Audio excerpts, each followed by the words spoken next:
It was one of those gray mornings when the sky seemed to mirror the weight inside Daniel's chest, a sky that whispered of storms even before the rain began to fall. Daniel had woken up at dawn, like he did every day, not because he had the luxury of choice but because his little daughter Emma stirred in her sleep, whimpering for her mother who was no longer there.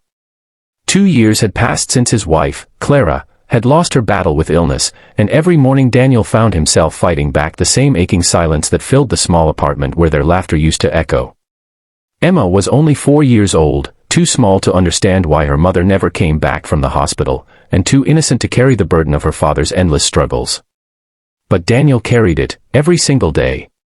He dressed in his one good shirt and pressed it neatly, though its fabric was worn and its collar frayed. He carefully folded Emma's little hoodie, the red one she loved so much, and packed her favorite stuffed bunny in the old box of toys she insisted on carrying everywhere. Their life was not easy.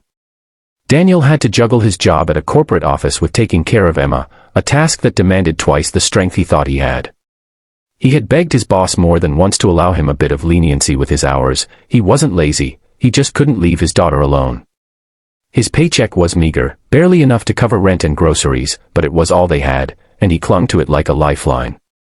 This morning, Emma had refused to let go of him, crying softly until she fell asleep in his arms, her tiny fingers clutching his shirt like he was the only anchor she had left in the world. And so, Daniel carried her as he walked into the office, her head resting on his shoulder, her body limp with the innocence of childhood sleep, while his other hand clutched a simple cardboard box that held his work files, his lunch, and a few personal items. He knew what awaited him, he could already sense it. His supervisor had been glaring at him for weeks, making harsh remarks about bringing personal issues into the workplace, mocking him for being a single father who couldn't keep his professional and personal life separate. But Daniel had no choice. Emma was his life, and he would not abandon her for anything. The office buzzed with whispers as he entered, colleagues glancing his way, some with pity, others with disdain. He kept his head down, trying to avoid their eyes, and made his way to his desk, hoping, perhaps foolishly, that today would pass without incident. But fate had other plans. The moment he sat down, his boss, Mr. Harrington, stormed across the floor, his voice sharp and booming. "Daniel. My office. Now." Daniel rose carefully, adjusting Emma in his arms, not wanting to wake her, and followed his boss into the glass-walled room. The door shut with a snap. Mr. Harrington's expression was cold, his arms crossed, his jaw tight with irritation. "I've warned you before. This is a workplace, not a daycare. You're always distracted, always late, and frankly, it's affecting everyone else's productivity. Enough is enough. You're done here." The words cut like a knife, and for a moment Daniel could not breathe. Fired. Just like that.